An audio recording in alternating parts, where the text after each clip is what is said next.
আমি মুসলমান, দাড়ি কাটতে লজ্জা পাই, আর আপনি কেমন মুসলমান যে দাড়ি রাখতে লজ্জা পান?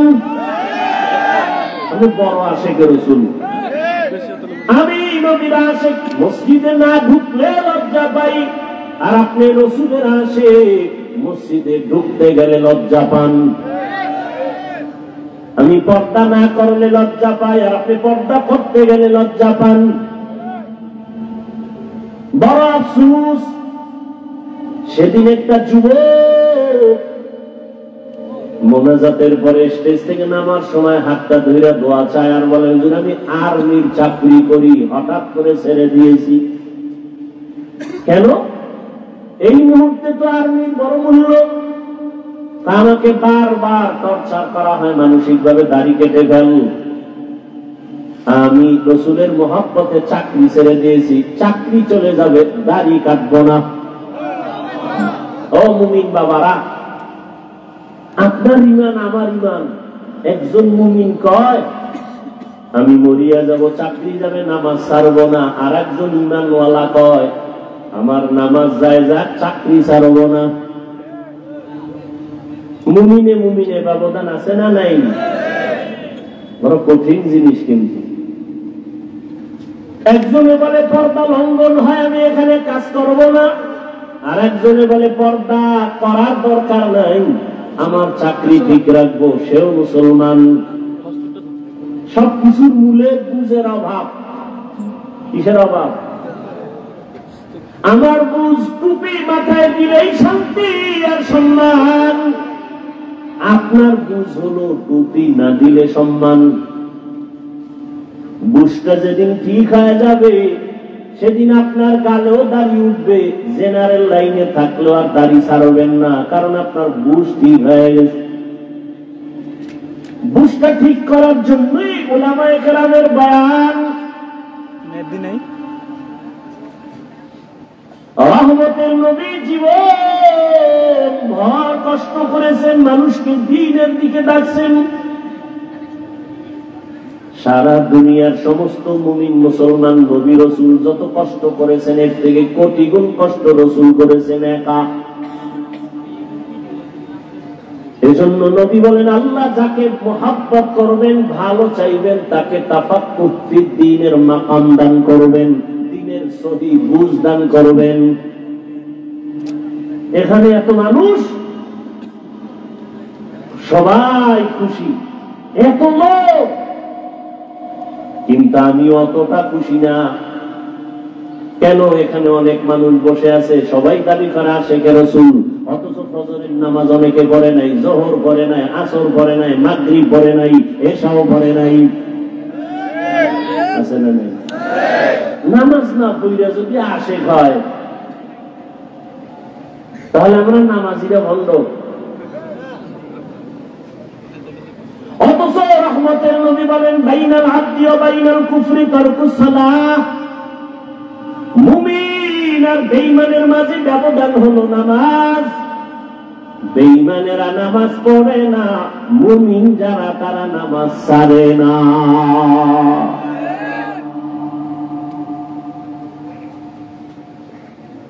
আফসোস, আসলে ইসলাম মুসলমান দাবি করি, ইসলাম কি জিনিস চিনি না, রাসূলকে চিনি না।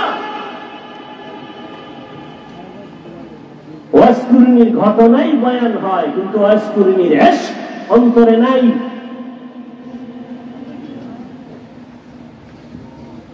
খাজা মঈনুদ্দিন চিশতি আজমিরি রাহমাতুল্লাহ আলাইহির বয়ান হয়, কিন্তু তিনি রাসূলকে যেই পরিমাণ মুহাব্বত করেছেন, ওই পরিমাণ মুহাব্বত খাজা মঈনুদ্দিনের ভক্তদের অন্তরে নাই। দাবি করে ভক্ত। আমি সারা বাংলাদেশে বলি, যারা শাহজালালের ভক্ত দাবি করো,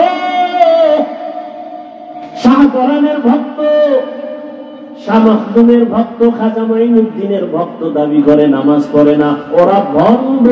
আর আমরা নামাজিরাই হলাম আসল ভক্ত। তুকু যা সুন্নতে আহমদ কুজা বা মুহাম্মদ কাইবুয়াদ নিসবত তোরা मकार शैतानी कुनी नानत वली गरोली लस्तो नानत बरवली मन अहब्बा सुन्नती कौले रसूल मजदाए का नमाई हम कुन कबूल ओ गो नबीर उम्मतेरा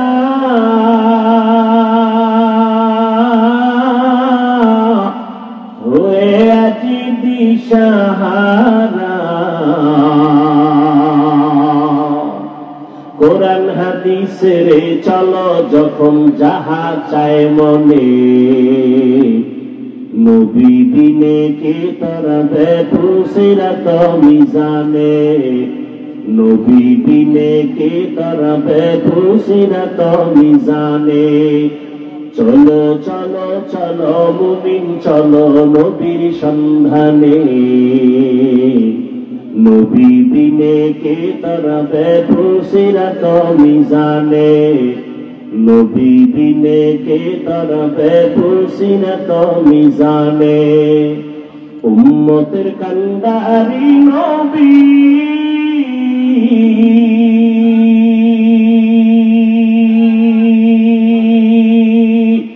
কাঁদছেন উম্মতের লাগি এখনো কাঁদেন নবীজি শুয়ে মদিনার পানে নবী বিনে কে তরবে ফুসিরাত মিজানে নবী বিনে কে তরবে ফুসিরাত মিজানে চলো চলো চলো মুমিন চলো নবীর সন্ধানে নবী বিনে কে তরবে ফুসিরাত মিজানে নবী বিনে কে তরবে ফুসিরাত মিজানে আপনাদের খারাপ লাগে নবী আমার জীবন ভরে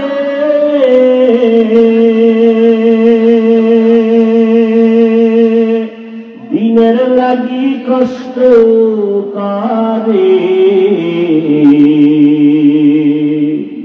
দান দান শহীদ করিলেন অহুদেরি ময়দানে নবী বিনে কে তরবে ফুসিরাত মিজানে নবী বিনে কে তরবে ফুসিরাত মিজানে নবীর মায়া নাই কি তোমার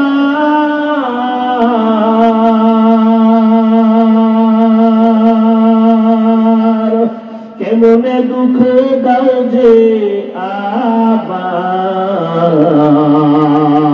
আবার দরুদ পড়ো স্মরণ করো প্রথম ঘাটি কাপনে নবী বিনে কে তরবে ফুসিরাত মিজানে নবী বিনে কে তরবে ফুসিরাত মিজানে চলো চলো চলো মুমিন চলো নবীর সন্ধানে নবী বিনে কে তরবে ফুসিরাত মিজানে নবী বিনে কে তরবে ফুসিরাত মিজানে এরে নবীর আশিক রহমতের নবী আমার শুধু উম্মতের জন্য জীবনকে বিলায় দিয়েছেন তাইফের জমিনে রাসূলের উপরে এত আক্রমণ বৃষ্টির মতো পাথর মেরে রাসূলকে রক্তাক্ত করে ফেলেছে তাইফের কাফেরের সন্তানেরা আল্লাহ বরদাস্ত করতে পারেন নাই বলে জিবরাইল যাও আরে নবী গালি দেয় না বরং আল্লাহ অর্ডার দেন না ও বরুণার জলমের মুসলমান দুইটা পা ধরে বলেছে রে যুবক ও পর্দার আড়ালের মা বোনেরা ও বৃদ্ধ বাবাজি ও ব্যবসায়ী বাবারা কই রাসূলের আদর্শ কই তোমার আদর্শ কাফের আল্লাহ কয় মেরে ফেল নবী বলে মারিও না আর আজকে মুসলমান হইয়া মুসলমানের বিরুদ্ধে আন্দোলন করো, মুসলমান হইয়া মুসলমানের বিরুদ্ধে ষড়যন্ত্র করো। এটা রাসূলের ইশক ও মুহাব্বত যার আছে সে কখনো করতে পারে না। তুকু যাও সুন্নতে আহমদ কুজা বা মুহাম্মদ कैबुवत निस्बत तोरा मन अहब्बा सुन्नती कौले रसूल मजदाए काला माई हम कुन कबूल। কষ্ট হইতেছে আপনাদের? কোন দলের গোলাম হইেন না, আল্লাহর গোলাম হন। কোন ব্যক্তির আদর্শের গোলাম হইেন না, রাসূলের আদর্শের গোলাম হন। কার আদর্শ? রাসূলের আদর্শ থেকে দামি কোন আদর্শ কারো কাছে আছে? রহমতের নবীর আদর্শ কত সুন্দর! রহমতের নবীর আদর্শ সারা জমিনে কোনদিন শান্তি আসবে না। নবীর আদর্শ জবানের হেফাজত করো, কাউকে গালি দিবা না। কেন? আমার নবীর হায়াতে কোনদিন কাউকে একটা গালি দেন নাই। হাজারো গালি নবী শুনছেন, একটা গালির জবাবও নবীজি দেন নাই। কেমন মায়ার নবী আমার! রহমতের নবী দুটো চোখ মোবারক গরম করে কারো দিকে রাগে তাকান নাই। কারণ রহমতের নবী যদি চোখ গরম করে তাকায়, লোকটা জাগায় আগুনের মতো। ইসলাম বাধা, দুর্নীতিবাজের ইসলাম বাধা, চোরের জন্য চুরির পথে ইসলাম বাধা, জালেমের জুলুম করার পথে ইসলাম বাধা। এজন্য সব চোর, ডাকাত, দুর্নীতিবাজ, চাঁদাবাজ আর ধান্দাবাজ এরা ইসলাম চায় না। ইসলাম, অথচ মাইকেল বলবে ইসলাম শান্তির ধর্ম, সে মানে না। কেন? ওরা জানে আসলেই ইসলাম শান্তির ধর্ম। মানলে আমাদের স্বার্থ মতো চুরি করা যাবে না, দুর্নীতি করা যাবে না। এই জন্য ইসলামের জিকির করে কিন্তু ফিকির নাই, মানে না। রাসূলের থেকে সুন্দর আদর্শ কারো কাছে আছে? থাকলে বলেন আমি হাফিজুর রহমান ঘোষণা দিলাম, রাসূলের থেকে যদি আরো সুন্দর আদর্শ কারো কাছে থাকে আমি সেইটা নিব, রাসূলেরটা বাদ দিব। বলেন রাসূলের থেকে আর সুন্দর আদর্শ কারো কাছে আছে?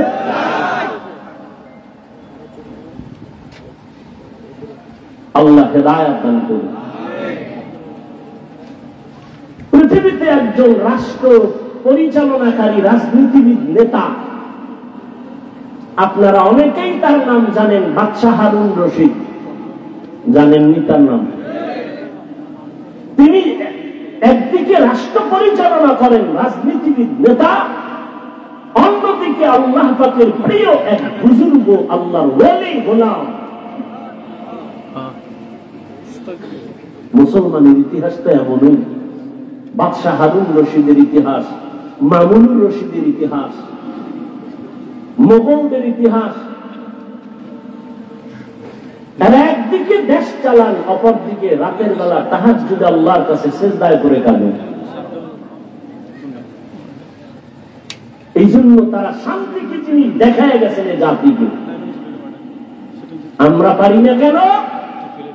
আমাদের মুখের কথায় আর কাজে মিল নেই।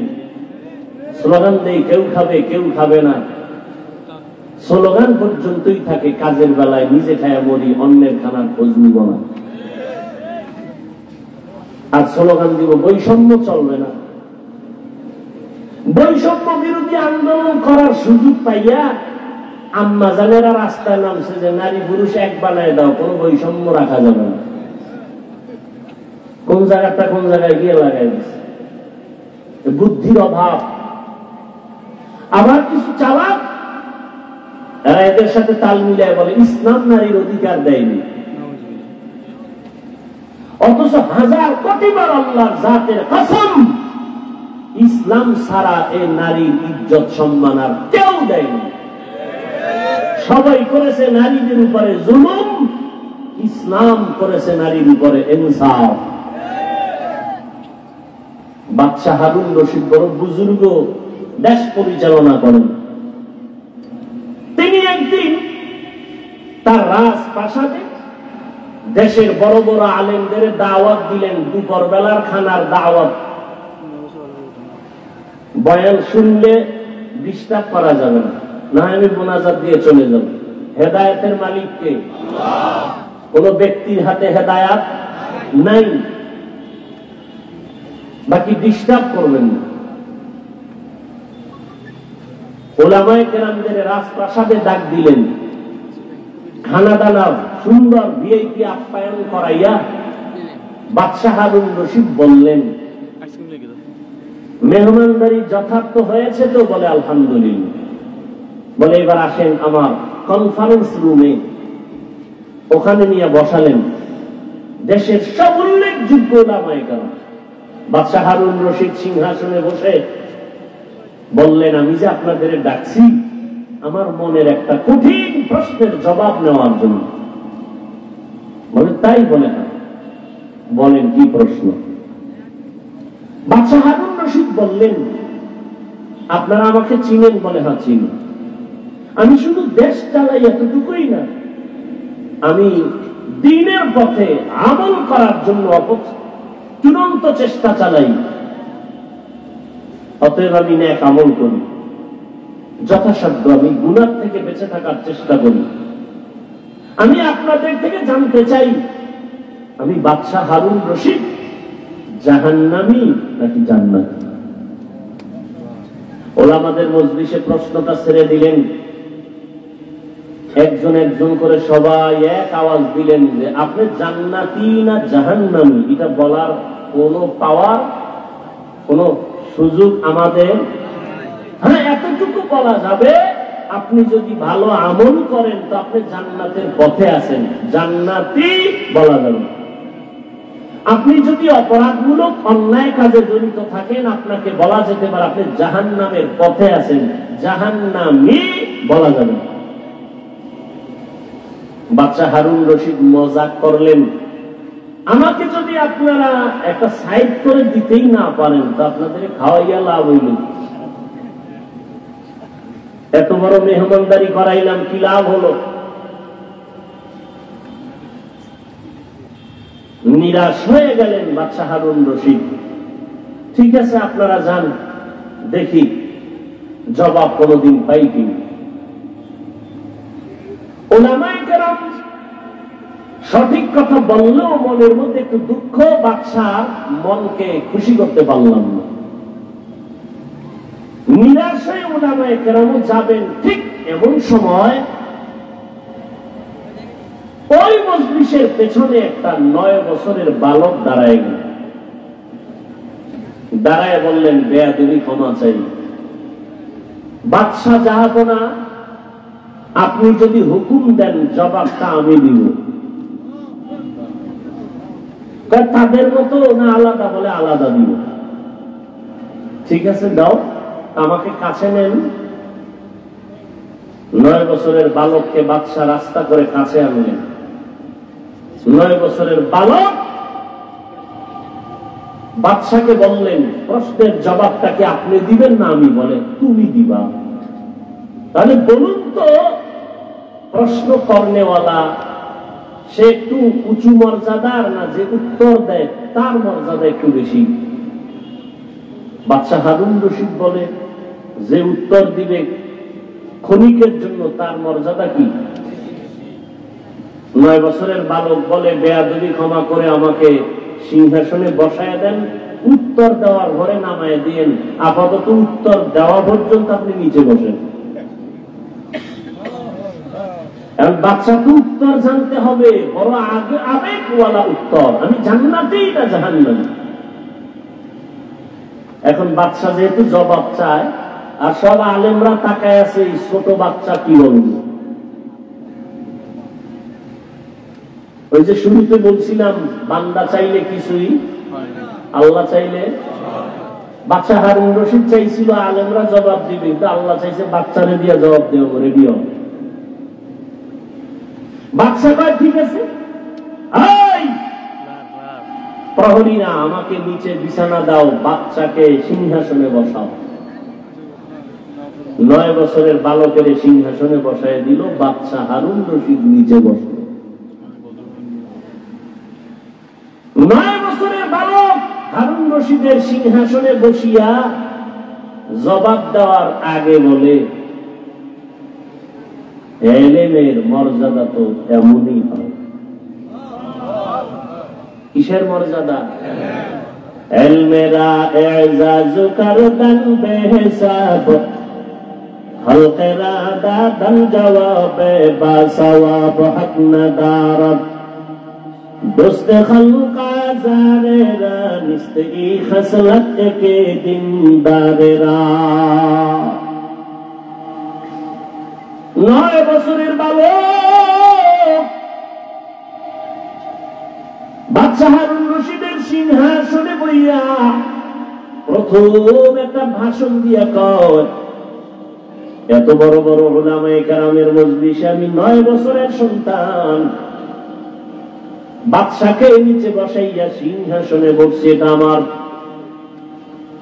বাহাদুরির কিছু নাই, আল্লাহর দেওয়া ইলমের বরকত। কিসের বরকত? ইলমের বরকত। ইলমওয়ালা কোরআনওয়ালারা টাকাওয়ালার পেছনে দৌড়াবে কেন? কোরআনের ইলম সিনাই নিয়ে চলো, টাকাওয়ালা তোমার পেছনে দৌড়াবে। কোটি টাকার মালিক দেখো, অভাব হয় না দূর, গরিব ঘুমায় আরাম করে মনটা বাহাদুর। ফেরাউনের লাশটা দেখো মিশর জাদু ঘরে, খায় না মাটি পোকা মাছি সবাই ঘৃণা করে।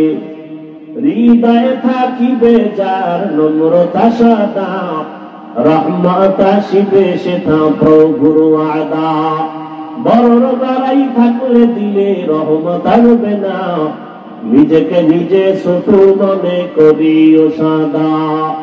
উঁচু জমিন থেকে পানি নিচু জমিনে যায়, তেমনি খোদার রহমত আসে নম্রতা হৃদয়। ভোগ বিলাসের বাড়ি গাড়ি পরে রবে সব, থাকতে সময় স্মরণ করো আল্লাহ আমার রব। থাকতে সময় স্মরণ করো আল্লাহ আমার রব। দুনিয়ার সব শেষ হয়ে যাবে, কে থাকবেন? জিন্দেগি মে বন্দেগি তু কর নহি, जिंदगी में बंदगी तू कार नहीं, जिंदगी में बंदगी शर्मिंदा है, जिंदगी में बंदगी शर्मिंदा है। दुनिया में हो दुनिया का तलबगार न हो, बाजार से गुजर हो खरीदार न हो। ये दुनिया एक मिसल कागज फूल है, ये दुनिया एक मिसल कागज फूल है। जिंदगी में बंदगी तू कर नहीं, जिंदगी में बंदगी शर्मिंदा है, जिंदगी में बंदगी शर्मिंदा है। जिंदगी में बंदगी कुन बंदगी, बंदगी में जिंदगी शर्मिंदगी। अल्लाह ताला बोलेन, वअम्मा मन खाफा मकाम रब्बिही व नहा नफ्स अनिल हवा फइन्नल जन्नता हियल मावा। হাসরের দিন দাঁড়াইয়া হিসাব দেওয়ার ভয় অন্তরে জমা করে দুনিয়ায় বসে যারা গুনাহ থেকে নিজেকে বাঁচায় রাখবে, আল্লাহ বলেন আমি ওয়াদা করলাম তাকে বিনা হিসাবে জান্নাত দিয়ে দিব। আতিনা ফি দারে দুনিয়া না হাসান, আতিনা ফি দারে উকবা না হাসান, ইয়া গিয়াসাল মুস্তাগীসিন ইহদিনা লিফতিখারা বিল উলুমে ওয়াল গিনা। কার ভয়? আল্লাহর ভয়। 9 বছরের বালক সিংহাসনে বসিয়া বলে ইলমের মর্যাদা তো এমনই হয়। উলামায়ে কেরাম তাকায় আছে, আমরা জবাব দিতে পারলাম না, 9 বছরের বালক কি জবাব দিবে? 9 বছরের বালক দেখে বলে বাদশা আপনার প্রশ্নটা আবার রিপিট করেন। বাদশা হারুন রশিদ বলে আমাকে বলে দাও আমি জান্নাতি নাকি জাহান্নামী? সব আলেমরা বলেছিল জান্নাতি বা জাহান্নামী নিশ্চিত বলা যাবে না। 9 বছরের বালক বাদশাকে জবাব দিয়ে বলে আমি নিশ্চিত বলে দিলাম, আপনার কাছে আমার জানার একটা বিষয় বলেন। কি? বলে আপনার জীবনে এমন কোন ঘটনা ঘটছে কিনা? বলে কি ঘটনা? বলে আপনার জীবনে আপনার সামনে সুন্দরী রূপসী রমণী দাঁড়ানো, চাইলেই আপনি গুনাহ করতে পারতেন। সুন্দরী রমণী নীরবে দাঁড়িয়ে আছে অপলক দৃষ্টি দিয়ে, আশেপাশে কেউ নাই, চাইলেই আপনি ওই সুন্দরী রমণীকে নিয়ে আনন্দ করতে পারতেন, গুনাহ করতে পারতেন, কিন্তু আপনি সে করার সুযোগ পেয়েও গুনাহ করেন নাই। এমন কোন ঘটনা জীবনে হয়েছে কিনা বলেন? বাদশা হারুন রশিদ বলেন আল্লাহর জাতের কসম এরকম ঘটনা একবার আর দুবার না, বারবার আমার সামনে কত সুন্দরী, কত রূপসী, সুদর্শন, কত রমণী দাঁড়ানো, আমি চাইলেই গুনাহ করতে পারতাম। বারবার এরকম সুযোগ আছে, কিন্তু আমি গুনাহ করি না, আল্লাহর আযাবের ভয়। 9 বছরের বালক বলে আল্লাহর উপরে ভরসা করে আমি বললাম আপনি নিশ্চিত জান্নাতি। সব উলামায়ে কেরাম আতঙ্কিত হয়ে গেলেন, কেউ আমরা নিশ্চিত জান্নাতি বলতে পারলাম না, তুমি বললা তার দলিল দাও। 9 বছরের বালক বলে দলিলটা আমি মন গড়া দিব না, আমার আল্লাহর কোরআনের আয়াত দিয়ে দলিল দিব।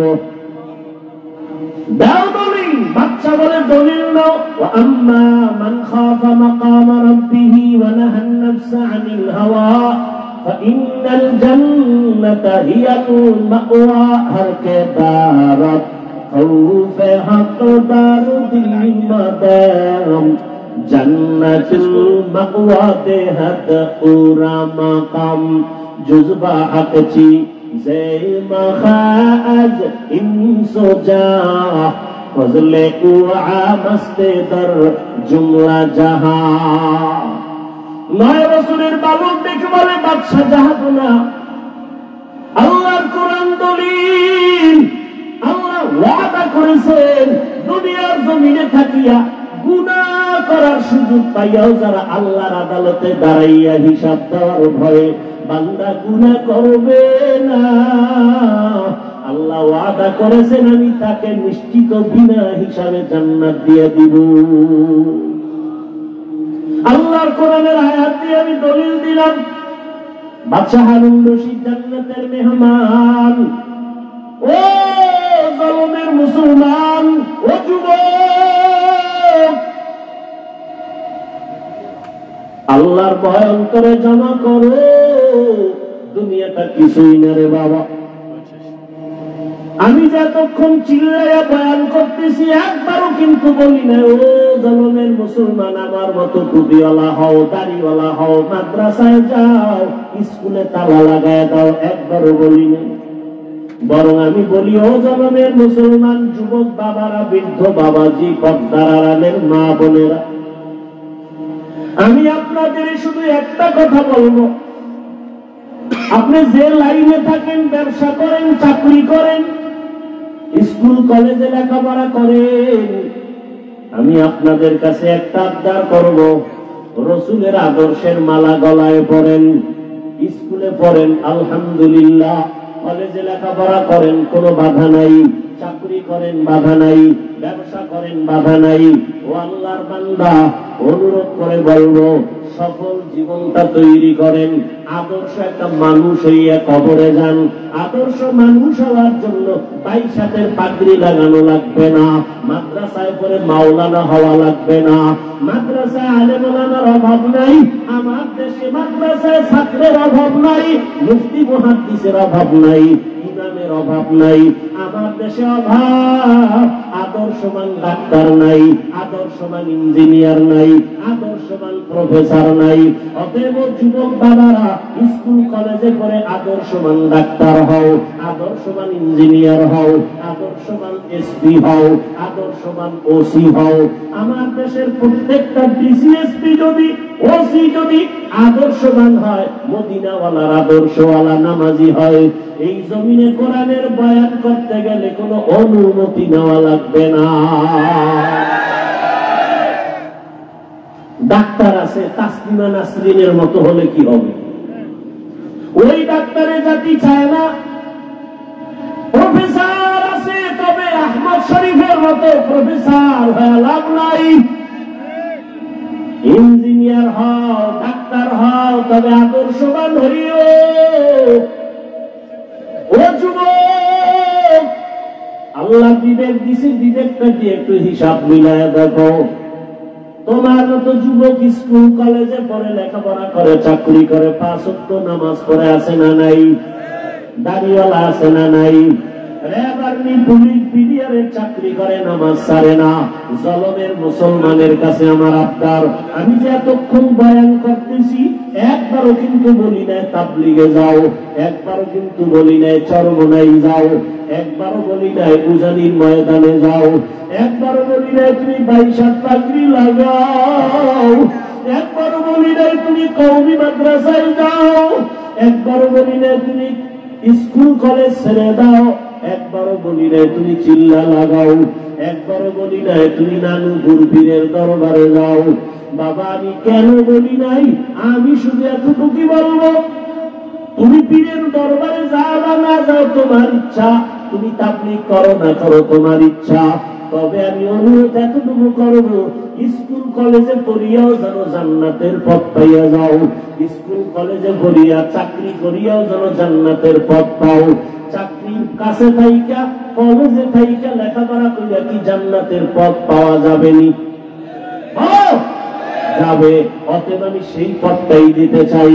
বাবা, তোমার মতো কত যুবক জলমের বাজারে ব্যবসা করে, আজান হলে দোকান বন্ধ করে দৌড়ায় মসজিদে চলে যায়। এমন ব্যবসায়ী কি জলম এলাকায় নাই?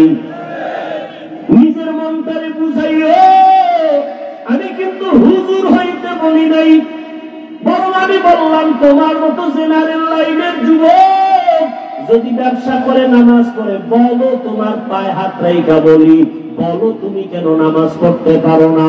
তোমার মতো বাংলা লাইনের মানুষটা ময়দানে কৃষিকাজ করিয়াও যদি নামাজ পড়ে, বলো বাবা তুমি কেন নামাজ পড়তে পারবা না? আমার রসুলের আদর্শ নামাজ, আমার নবী অসুস্থ হইয়াও নামাজ ছাড়েন না। ও আল্লাহর বান্দারা, ও যুবক বাবা, তোমার মতো যুবক ওসি, ডিসিএসপি 5 ওয়াক্ত নামাজি নাই? তোমার বিবেকের কাছে জিজ্ঞাসা করো, তুমি কেন পারবা না? তোমার মতো সন্তান বাংলা লাইনে থাকিয়া রাস্তায় গাড়ি চালায়, ড্রাইভারি করে, নামাজ ছাড়ে না, বলো তুমি কেন নামাজ পারো না পড়তে? ও আল্লাহর বান্দারা, এখনো সময় আছে, তওবার দরজা খোলা। মনের চাহিদা মিটাইয়া, মনের নফসের শখ মিটাইয়া নফসের ধোকায় পড়িয়া গুনাহ করতে করতে তো জীবনের শেষ প্রান্তে চলে আসছো। বাঁচার কিন্তু কোনো হায়াত নাই, গ্যারান্টি নাই। বড়রা আগে মরবে, ছোটরা পরে মরবো, তাও বলা যাবে না। জুয়ানেরা পরে মরবে, বুড়ারা আগে মরে যাবে, তাও বলা যাবে না। মা বাবা আগে মরে যাবে, সন্তানেরা পরে মরবে, তাও বলা যাবে না। কত জায়গায় তাকাইয়া দেখো, ছোট ভাই কবরে চলে গেছে, বড় ভাই এখনো বেঁচে আছে, আছে না নাই? কত বুড়ারা এখনো আছে সুস্থ, কিন্তু যুবক মানুষ অসুস্থ। ও যুবক, তাকাইয়া দেখো, গাড়ির নিচে তোমার আমার মতো কত যুবকের লাশ, পানির নিচে কত লাশ, ঘুমের বিছানায় কত লাশ, মহামারী করোনায় কত লাশ, ডেঙ্গুর ভিতরে কত যুবকের লাশ, ঘুমের বিছানায় মরণের যুবকের লাশ। কয়দিন আর বাঁচবারে বাবা? মনের শখ মিটাইয়া গুনাহ তো কম করো নাই। মনে চাইছে নামাজ পড়বা না, কতবার নামাজ ছাড়লা। মনে চাইছে দাড়ি রাখবা না, রাখো নাই। মনে চাইছে পার্কে পার্কে ঘুরবা, অনেক জীবন কাটাইলা ঘুরে ঘুরে। মনের জাল মিটাইয়া গুনাহ তো কম করলা না। আরে আমার মাওলার কথা কি তোমার মনে পড়ে না? রহমতের নবীর কথা কি তোমার অন্তরে আসে না? উলামায়ে কেরামের বয়ান কি তোমার অন্তরে ধাক্কা লাগায় না? ও যুবক, সাহাবায়ে কেরাম নবীর হাতে কালেমা পড়িয়া জান্নাতের টিকিট পাইয়া মৃত্যু পর্যন্ত শুধু কান্নার আওয়াজ।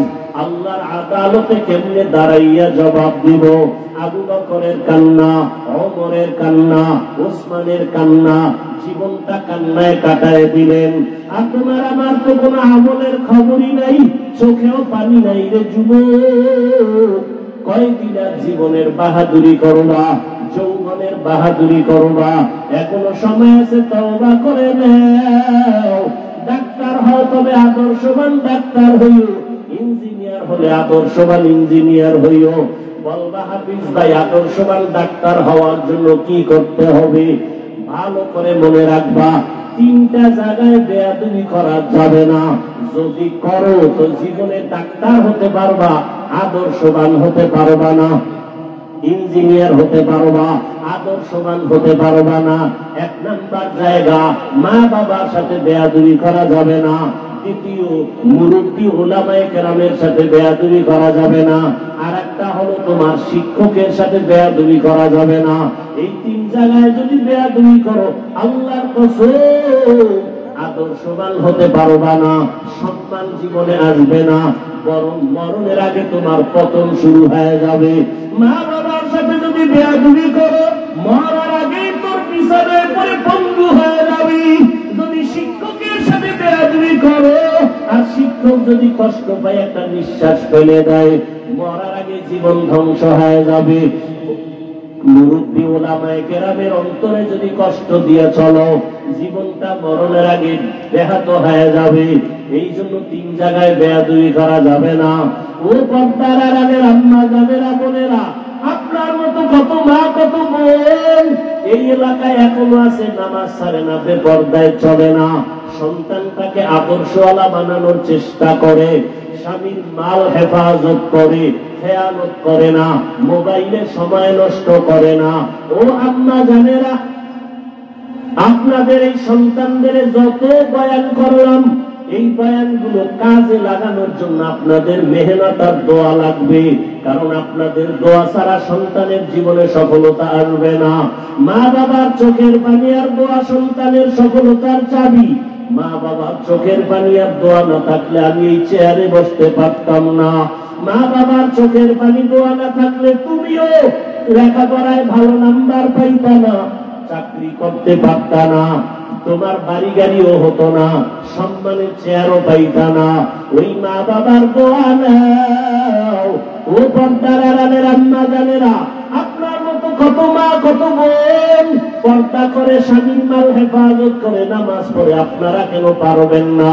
আপনাদের এত সম্মান আল্লাহ দান করেছেন, আপনারা নবীদের মায়ের মতো দামি মা, সাহাবায়ে কেরামদের মায়ের মতো দামি মা, খাদিজা রাদিয়াল্লাহু আনহার মতো দামি নারী, আপনারা তো আয়েশা রাদিয়াল্লাহু আনহার মতো দামি নারী, আপনারা তো ফাতেমা রাদিয়াল্লাহু আনহার মতো দামি নারী, আপনারা তো ইসমাঈল নবীর মা হাজরা আলাইহা সালামের মতো দামি নারী, আপনারা তো ঈসা নবীর মা মারিয়াম আলাইহা সালামের মতো দামি নারী।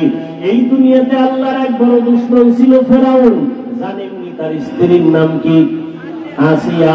এত বড় বেঈমান ফেরাউনের স্ত্রী আসিয়া কি আল্লাহকে এতটা আপন করে নিলেন। ফেরাউন এত বড় বেঈমান, অথচ তার ঘরে থেকে আসিয়া আল্লাহকে মোহাব্বতের বন্ধনে নিয়া এমন দামি হয়ে গেলেন। রহমতের নবী বলেন কিয়ামতের ময়দানে জান্নাতে আসিয়ার সাথে আমি মুহাম্মদের সাথে বিবাহ হয়ে যাবে।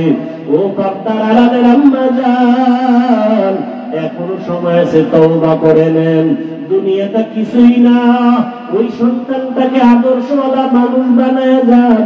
ডাক্তার হবে আদর্শওয়ালা, কোরআন পড়নেওয়ালা, নামাজি যখন হবে ডাক্তারি করবে, নামাজ ছাড়বে না, মা বাবার জন্য দোয়া করতে ভুলবে না। ও পর্দার আড়ালের আম্মা জানেরা, এখনো সময় আছে, তওবা করেন। ও বৃদ্ধ বাবাজিরা, সময় আছে, তওবা করে নেন। আপনার মতো কত বুড়ারা মসজিদে গিয়া নামাজ আদায় করে, আপনারা কেন পারবেন না? জীবনে যত নামাজ ছাড়িয়ে দিলেন, বেপরদায় চললেন, আমার আল্লাহ এখনো তওবার দরজা দিয়ে ডাকতেছেন। ও আল্লাহর বান্দারা, আজকে আল্লাহর দেওয়া নিয়ামত, পানি, বাতাস, সূর্যের আলো, চাঁদের আলো, সব আল্লাহর দেওয়া নিয়ামত খাইয়া আল্লাহর সাথে নাফরমানি করেন।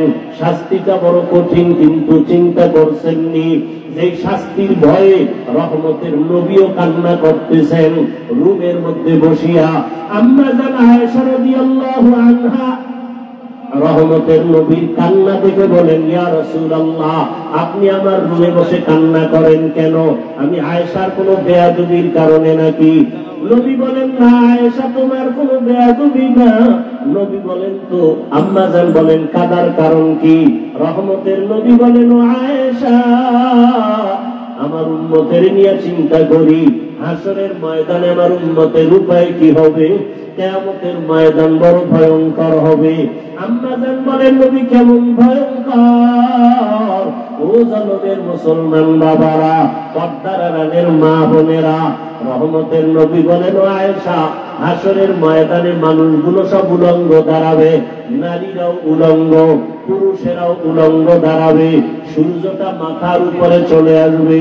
সূর্যের গরমে গুনাহগারের মাথার মগজগুলো ভাতের মারের মতো ফুটবে। ওদিকে জাহান্নামের আওয়াজ, জমিনটা থরথর করে কেঁপে উঠবে। আমার আল্লাহ রাগ হয়ে বলবেন, লিমানিল মুলকুল ইয়াউম লিল্লাহিল ওয়াহিদিল কাহ্হার। আল্লাহ রাগ হয়ে যাবেন, মানুষগুলো পাগলের মতো হবে।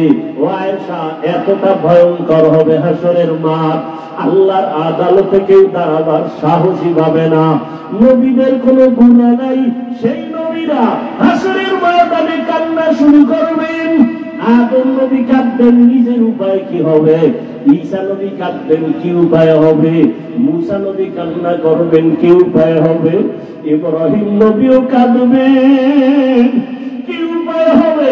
উম্মতের চিন্তা কেউ করবেন না। রহমতের নবী বলতেছেন, আম্মা জান বলেন, নবী যেই ময়দানে হাসরে নবীরা কাঁদবেন, আপনি রহমতের নবী তখন কি করবেন? আম্মা জানকে নবী বলেন, আয়েশা, তখন আমি উম্মতের জন্য আল্লাহর দরবারে মাকামে মাহমুদে সেজদায় পড়ে কান্না শুরু করব। মুসা নবী নিজের নিয়ে কাঁদবেন, ঈসা নবী নিজের কথা বলবেন আর কাঁদবেন, আদম নবী নিজের চিন্তা করবেন আর কাঁদবেন। আর আমি এমন রহমতের নবী, আমি আমার মাওলার দরবারে সেজদায় পড়ে কাঁদব, একবারও আবার চিন্তা করব না।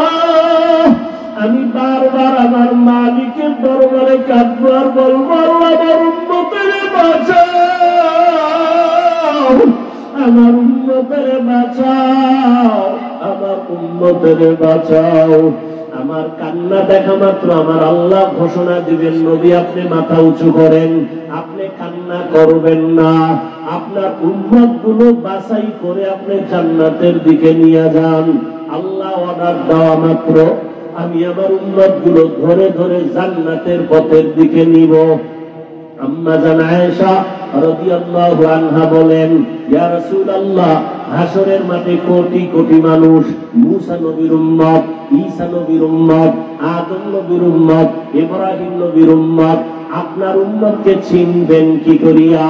রহমতের নবী বলেন, ও আয়েশা, কিয়ামতের ময়দানে আমার উম্মত যারা দুনিয়াতে 5 বেলার নামাজ ওযু বানাইয়া আদায় করেছে, কিয়ামতের ময়দানে ওযুর জায়গাগুলো নূরের আলোতে ঝলমল করতে থাকবে। আমি আমার উম্মতগুলো দেখা দেখা দইরা দইরা নিয়া হাউজে কাউসারের কিনারায় দাঁড় করাইয়া আমি নবী নিজের হাতে আমার উম্মতের এক এক পেয়ালা করে হাউজে কাউসারের পানি দিব।